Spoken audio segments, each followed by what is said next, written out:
Now, to the recent drama surrounding Regina Daniels, her husband, her brother, her mother, in fact, the entire family. This story started like a fairy tale, a young, beautiful actress marrying a billionaire. But now we see that behind the diamonds, the mansions, and the luxury, there was something else, a quiet and dangerous imbalance. When Regina Daniels married Ned Nwoko, many people had their opinions. Some said she was lucky, others said she was smart, but almost no one asked the most important question. Why would the man more than 40 years older want a girl barely in her 20s? Because at its core, this wasn't about love, it was about power. Ned was used to control. He had the kind of money that makes people obey without asking questions, the kind of influence that makes no sound like an insult. So when he met Regina, young, stunning, full of life, he didn't just see a wife. He saw a chance to build a legacy, to mold a woman in his image. To him, she was a blank page, someone he could shape, guide, and manage. He was the provider, the protector, the one with connections, experience, and age on his side. And in return, all she had to do was play the part, smile, obey, and stay beautiful. For a while, it worked. She played her role perfectly.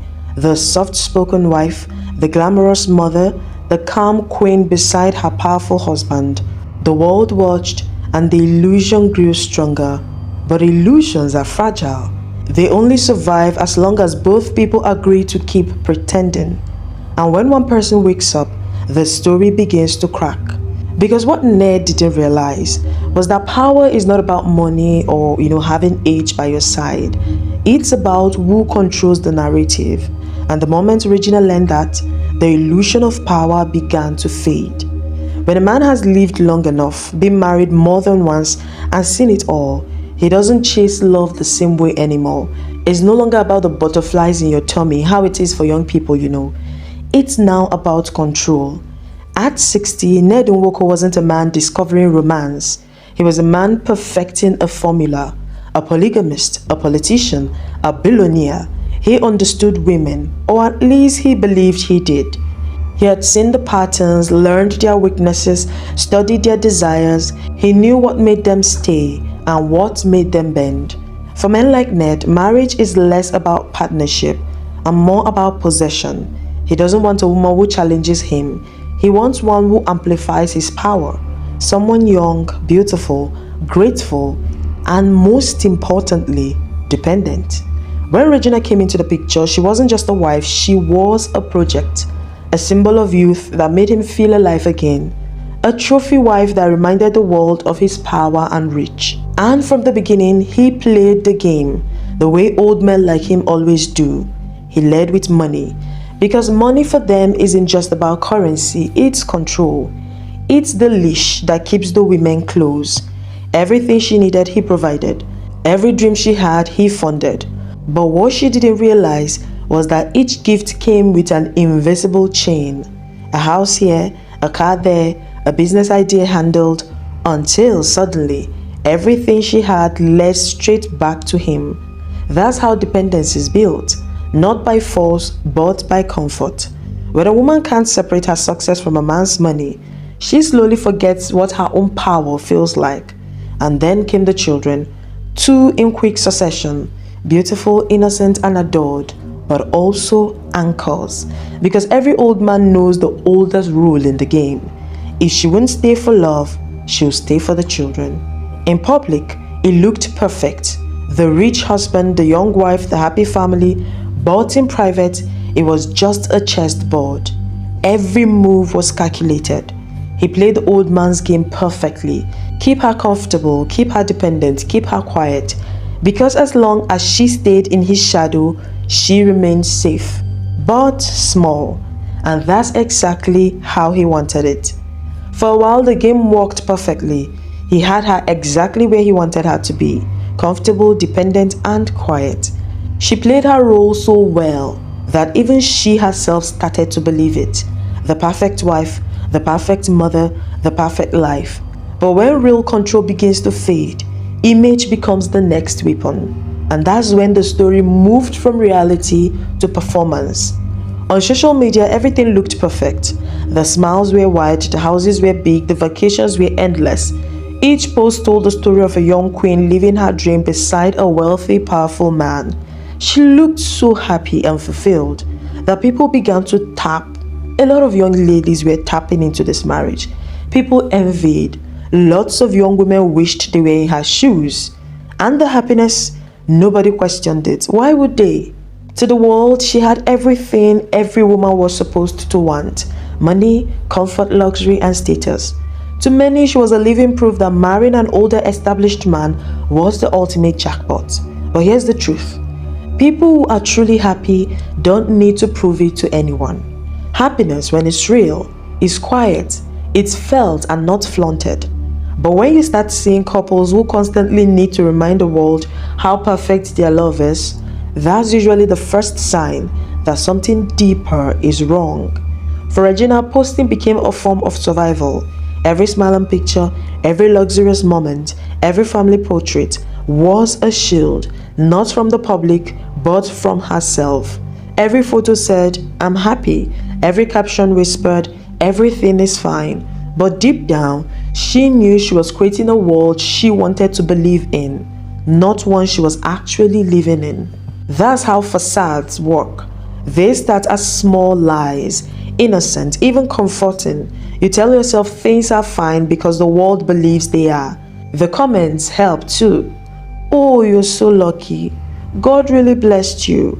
This is every woman's dream." And when you read those comments, it creates a false illusion of happiness for the reader, in this case Regina herself.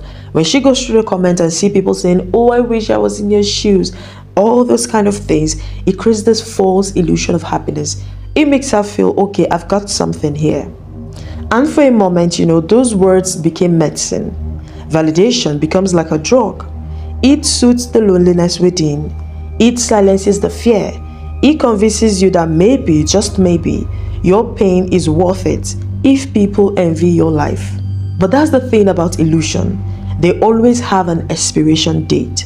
Because no matter how bright the smile, the eyes always tell the truth. And behind every perfect couple photo, there is often a quiet struggle no one sees. Regina's story wasn't the first, and it won't be the last. We have seen it over and over again. People posting love to escape loneliness, flaunting peace to hide chaos, and showing strength just to cover their pain. It's not about showing happiness anymore. It's about creating a version of yourself that people can't pity. And that's what Regina did for years. But how long can anyone live like that? How long can you post smiles when the heart is screaming for help? Because eventually, no amount of filters can hide a breaking soul. And when the mask finally slipped, the world saw not a fairy tale, but a woman who had been pretending for far too long. For a long time, everything looked perfect. The public saw laughter, luxury, and a life many only dream of. But behind the picture of perfection, a quiet storm was building. One that would eventually turn the game upside down. The man who once held all the cards suddenly found himself losing grip. And it all began with one miscalculation. He severely underestimated her. He called her Little Gina. It was almost like a pet name, a reminder of how he saw her: soft, submissive, small, and inexperienced. He believed she would always remain that same girl he married, naive, untouched by the world, and dependent on him for direction.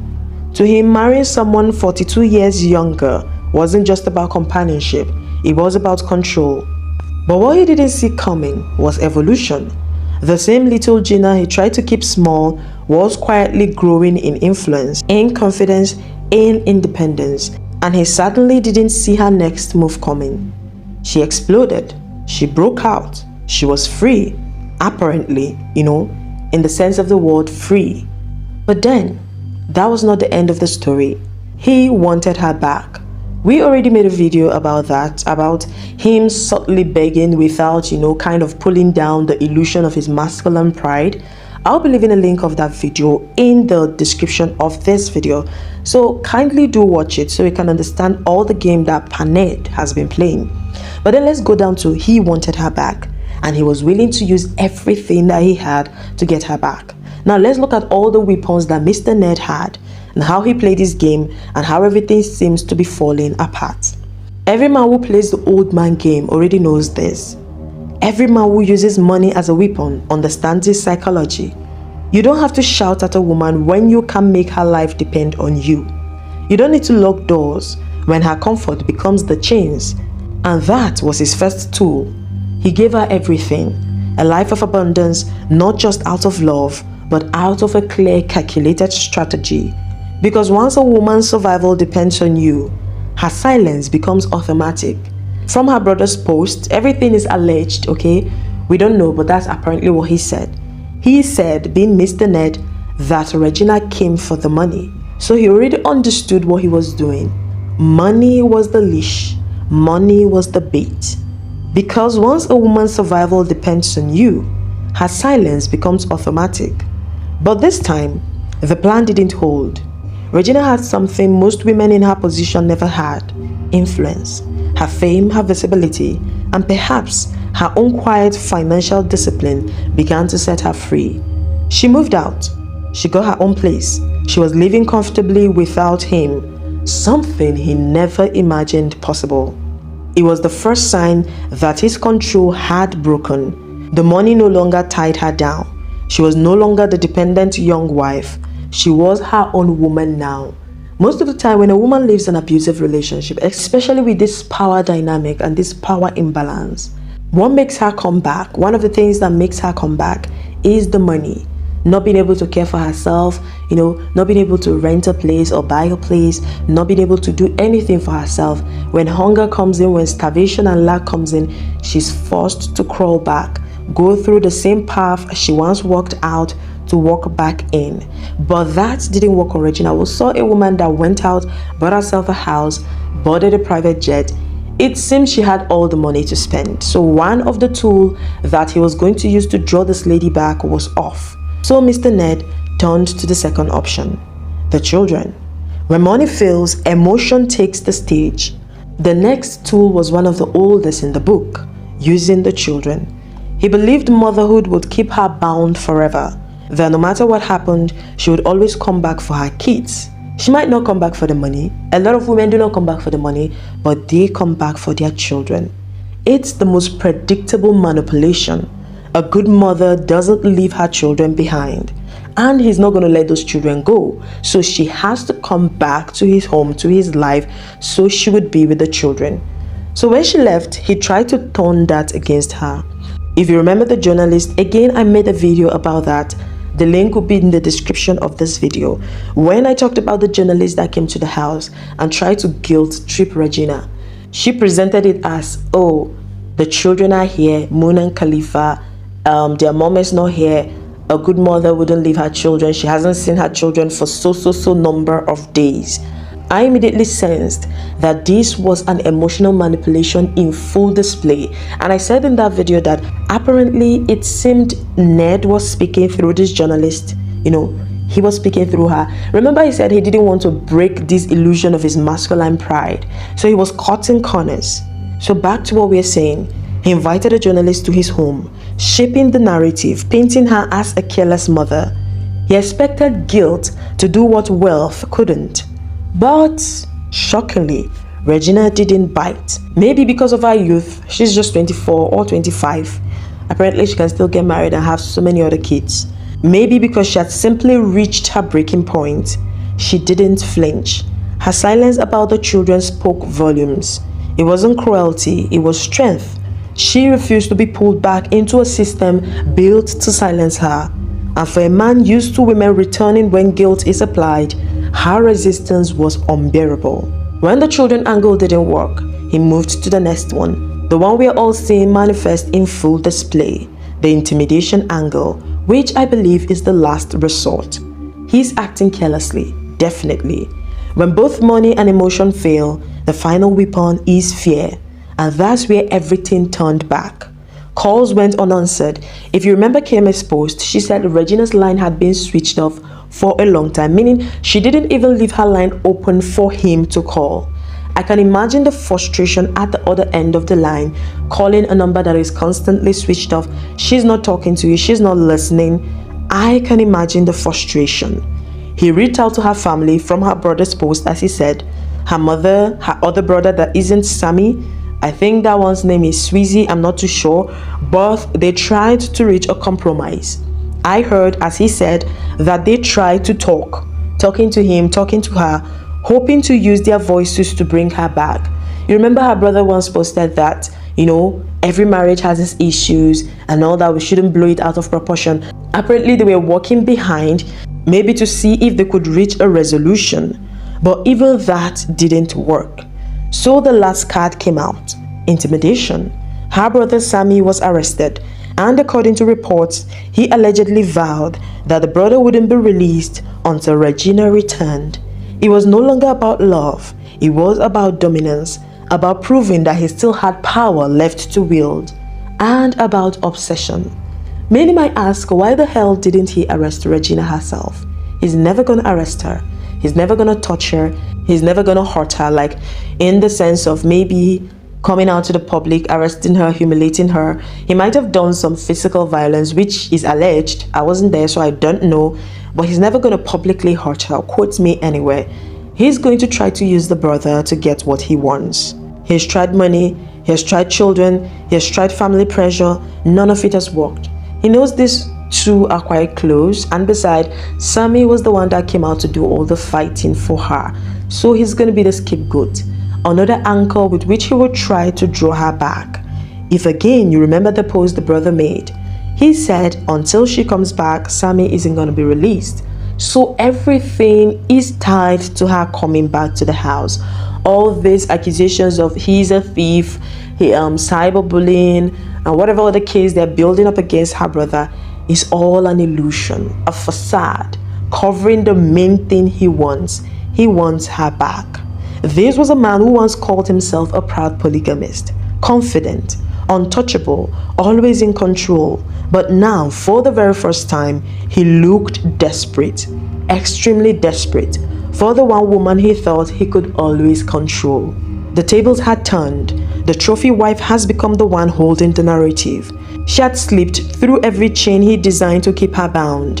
And all that was left of the old man's game was anger, confusion, and a public unraveling he never thought he would experience. And now we arrive at the explosion, the point where the pressure can no longer be contained. Everything that's playing out publicly today, the chaos, the arrest, the accusations, they are not random. They are the aftershocks of a man who has lost control of what he once thought he owned. Let's not forget, this is someone who once called her Little Gina. That nickname alone tells you how he saw her. Small, manageable, submissive. In his mind, she would always be that young, impressionable girl who would listen, obey, and never rebel. But the woman we see today, she's no longer Little Gina.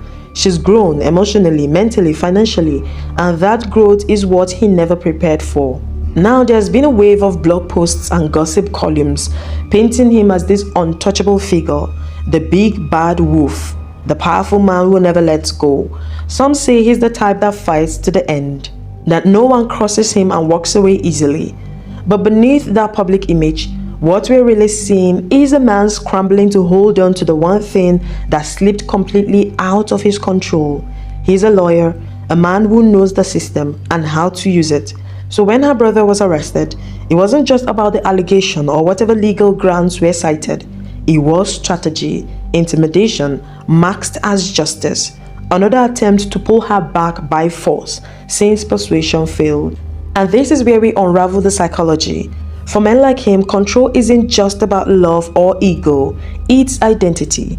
Once that control is lost, they will do anything to reclaim it. We saw the money weapon failed, the children angle failed, the family mediation failed. Now we are seeing the intimidation phase, the last resort. Her brother's arrest is not just a legal move, it's a psychological one.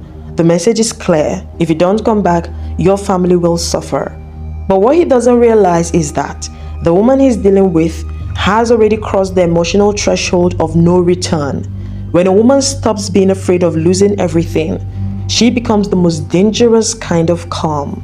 And yes, her mother and her brother have spoken out emotionally, as expected from the family. I'm not going to judge anybody. There are allegations, unconfirmed but circulating, that her brother has been mistreated in custody. If true, that crosses the line from legal action to personal vendetta. And again, that shows how deep the desperation has sunk. When power becomes a weapon, it exposes insecurity, not strength. He might think he's writing the script right now, but what he doesn't know is that the story has changed hands.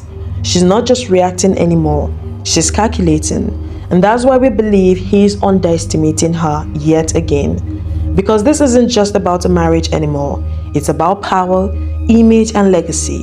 And if there's one thing men like him never expect, is that the woman they thought they built could one day dismantle everything they stand on. This explosion, it's not the end. It's just the sound of a man realizing too late that he's no longer the one in control. He married her young, thinking he could mold her, control her, own her forever. He gave her the world, but never imagined she would learn to live without it. He thought he could play her, but she learned his game, mastered it, and walked away. In the end, the man who once had everything, the name, the wealth, the power, couldn't buy peace. And the girl he thought he bought discovered she was never for sale. So now we ask the most important question: who really got played?